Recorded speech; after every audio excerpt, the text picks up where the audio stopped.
ഉറക്കം, self love, തീർച്ചയായിട്ടും self love വേണം. കുറച്ചെങ്കിലും നമ്മൾ ആ ഉറക്കത്തിനും, ഇപ്പോൾ ഉറക്കം ഓരോരുത്തർക്കും ഓരോ രീതിയിലാണ്.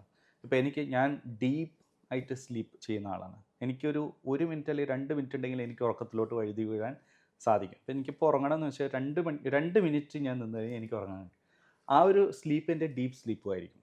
എനിക്കൊരു 4 മണിക്കൂർ മുതൽ 6 മണിക്കൂർ ഉറങ്ങിയാൽ ഞാൻ കംഫർട്ടബിൾ ആണ്. എല്ലാവരും അതുപോലെ ആയിരിക്കണം എന്നില്ല. പക്ഷെ നമ്മളത് നമ്മുടെ ശരീരത്തിന് വേണ്ട അത്തരത്തിലുള്ള കാര്യങ്ങൾ നമ്മൾ കൊടുക്കുകയും ഹെൽത്തിന് ഇമ്പോർട്ടൻസ് ഞാൻ ഈ പോയിന്റിൽ ഒന്ന് സ്ട്രെസ് ചെയ്യാണ്. ഇത് എന്തുകൊണ്ടാണെന്നുള്ളതും കൂടി ഞാൻ പറയട്ടെ. ഹെൽത്ത് ഓക്കെ അല്ല എന്നുണ്ടെങ്കിൽ നമുക്കൊരുപാട് അബദ്ധങ്ങൾ സംഭവിക്കും. ഒരുപാട്. ഇപ്പോൾ ഞാൻ കഴിഞ്ഞ പ്രാവശ്യം ഫ്ലൈറ്റിൽ ഇങ്ങോട്ട് കയറുമ്പോൾ തന്നെ തലേന്ന് എൻ്റെ ഫ്ലൈറ്റ് രാത്രി 11:30-ക്കായിരുന്നു. അത് പിറ്റേന്ന് രാവിലെ 12:30 അവർ പോസ്റ്റ്പോൺ ചെയ്തപ്പോൾ രാത്രി എനിക്ക് ഉറങ്ങാൻ കഴിഞ്ഞില്ല. കാരണം ഞാൻ രാവിലെ നേരത്തെ എണീറ്റ് 4 മണിക്കെങ്കിലും ഇറങ്ങിയാലേ എനിക്ക് കൊച്ചിൻ ഇൻ്റർനാഷണൽ എയർപോർട്ടിൽ എത്താൻ സാധിക്കുള്ളൂ. അപ്പോൾ ഞാൻ ഉറങ്ങിയില്ല. ഇൻ്റർനാഷണൽ എയർപോർട്ടിൽ എത്തിയതിന് ശേഷം മൊത്തം അബദ്ധങ്ങളായിരുന്നു. എന്ത് ചെയ്ത്, എവിടെ എന്ത് വെച്ചു, ഒന്നും അറിയാത്ത അവസ്ഥ. അപ്പോൾ ഞാൻ ടയേർഡായിരുന്നു. അപ്പോൾ നമുക്ക് ഹെൽത്ത് പ്രോപ്പറാണെങ്കിൽ മാത്രമേ നമുക്ക് എന്ത് ചെയ്യാൻ സാധിക്കുള്ളൂ. നമ്മളെ ബ്രെയിനും നമ്മുടെ ഈ കൈകാലുകളൊക്കെ പ്രോപ്പറായിട്ട് റെസ്പോണ്ട് ചെയ്ത് ചലിക്കുകയുള്ളൂ.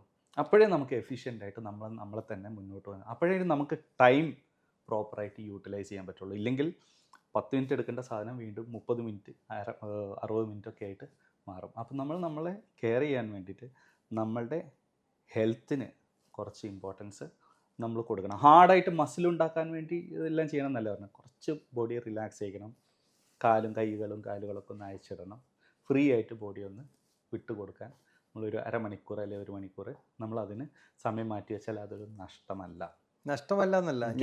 അതാണ് ഇവിടെ വേറൊരു പ്രശ്നം കൊണ്ടുണ്ട് സാറേ. നമ്മുടെ ഈ ബിസിനസ്മാൻമാർക്ക് ടൈം ഉണ്ടാവില്ല. അവർ ഒരുപാട് പ്രശ്നങ്ങളാണ്. നാളെ ചെയ്യാം എക്സസൈസ്, കാരണം ഇനി ഉറക്കം ചിലപ്പോൾ ആണെങ്കിൽ ഇനി നാളെ ഉറങ്ങാം. എന്നെ അറിയുന്ന ഒരുപാട്, ഞാനത് പറയുമ്പോൾ തന്നെ റിയലൈസ് ചെയ്യുന്ന ആളുകളുണ്ട്. വലിയ ജിമ്മിലൊക്കെ കൊണ്ട് കാശ് കൊടുത്തിട്ടുണ്ട്. കാശ് കൊടുത്താൽ എക്സസൈസ് ഉണ്ടാവില്ലല്ലോ, തടി നമുക്ക് ചെയ്യാൻ പറ്റില്ല. ബാക്കിയൊക്കെ നമുക്ക് പൈസ കൊടുത്താൽ വാങ്ങിക്കാം. അപ്പം നമ്മൾ ഈ പറഞ്ഞ പലതും നമ്മളെ കൂടെ ആളെ നിർത്താം. അവൻ എക്സസൈസ് ചെയ്താൽ പോരല്ലോ എനിക്ക് ബോഡി ഫിറ്റ് ആവാൻ. അപ്പോൾ ഇതിൽ ഭയങ്കരമായൊരു പ്രശ്നമുണ്ട്. ഇവിടെ നമ്മൾ തന്നെ ഏതും നമുക്ക് മറ്റൊരാൾക്ക് വിട്ടുകൊടുക്കാൻ പറ്റും, നമ്മളെ ഹെൽത്ത് നമുക്ക് മറ്റൊരാൾക്ക് വിട്ടുകൊടുക്കാൻ പറ്റില്ല. അതൊരു സത്യമാണ്. അപ്പോൾ അവിടെ നമ്മൾ ഇത് കഴിഞ്ഞിട്ട് നീട്ടി വെച്ച്, ഇപ്പം എനിക്കറിയുന്ന എൻ്റെ അടുത്തൊരു ഫ്രണ്ട് ഒരുപാട് ഹോട്ടൽസുള്ള ആളാണ്. വളരെ ചെറിയ, എന്നേക്കാളും ഒരു 10 വയസ്സോളം താഴെയുള്ള ആളാണ്. ഒരു ദിവസം അറ്റാക്കായിട്ട് ആൾ നമ്മളെ ഇന്ന് വിട്ടുകൊഴിഞ്ഞു. ഭയങ്കര സങ്കടമാണ്. അപ്പോൾ ഇത്തരം സംഭവങ്ങൾ നമ്മളെ മുമ്പിൽ കാണുന്നുമുണ്ട്. എന്നിട്ടും പറയും നാളെ ചെയ്യാം. എന്നിട്ട് ചിലപ്പോൾ ആണെങ്കിൽ വല്ല ഇൻട്രസ്റ്റിൽ അങ്ങ് കൊണ്ടുപോയി പൈസയും കൊടുക്കും. ഉറക്കവും ക്ലിയർ ഇല്ല, വളരെ വൈകി ഉറങ്ങുന്നു. ഉറക്കം ശരിയാക്കാം. എന്തുകൊണ്ടാണ് നമ്മൾ ഈ ഹെൽത്തിന് ഇമ്പോർട്ടൻസ് കൊടുക്കാത്തതെന്ന് അറിയാമോ? പ്രയോറിറ്റി കൊടുക്കാത്തതുകൊണ്ട്. പ്രയോറിറ്റി ഒക്കെ ഉണ്ടായിരിക്കാം. ഇല്ല ഹനീഫിക്ക, പ്രയോറിറ്റി കൊടുക്കാത്തതുകൊണ്ട് മാത്രമാണ്. ബിസിനസ്സിനായിരിക്കും പ്രയോറിറ്റി. ചിലപ്പോൾ ബിസിനസ്സിലോട്ട് എന്ന് പറയുമ്പോൾ ചിലപ്പോൾ നമുക്ക് ഒഴിവാക്കാൻ പറ്റാവുന്ന പല സാഹചര്യങ്ങളും ഉണ്ടാവും. ആ സാഹചര്യങ്ങൾക്ക് ഇമ്പോർട്ടൻസ് കൊടുക്കും. അതാണ് ബിസിനസ്സിന് മുന്നിൽ കാണുന്ന പ്രശ്നങ്ങൾക്ക് ഇമ്പോർട്ടൻസ് കൊടുക്കുന്ന ഒരാൾക്ക് പ്രശ്നങ്ങൾ ഫേസ് ചെയ്യാനേ സമയം ഉണ്ടാവുള്ളൂ.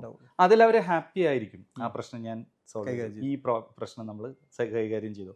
പക്ഷേ ലോങ് റണ്ണിൽ നമ്മൾ ചെയ്യേണ്ട കാര്യങ്ങൾ അവിടെ പെൻഡിങ്ങിലാണ്. അതാണ് ഹെൽത്ത് എന്ന് പറയുന്നത്. ശ്രദ്ധിക്കണം. ലോങ് റണ്ണിൽ നിങ്ങളിപ്പോൾ അടുത്ത 2 വർഷത്തേക്ക് പ്ലാൻ ചെയ്യാനിരിക്കുന്ന സമയത്താണ് ഇപ്പുറത്ത് കാഷ്യർ ഒരു പ്രശ്നം ഉണ്ടാക്കി, കസ്റ്റമർ ഒരു പ്രശ്നം ഉണ്ടാക്കുന്നു, നിങ്ങളുടെ HR അടുത്തൊരു പ്രോബ്ലം ആയിട്ട് വരുന്നു. നിങ്ങൾ അവരൊക്കെ ഹെൽപ്പ് ചെയ്യാൻ നടക്കുക. ആ പ്രോബ്ലം ഒക്കെ തീർന്നു, നിങ്ങൾ ഹാപ്പിയാണ്. ഈ പ്രോബ്ലം ഒക്കെ ഞാൻ കറക്റ്റ് ചെയ്തെടുത്തു. നിങ്ങളുടെ പ്രയോറിറ്റി എന്തായിരുന്നു?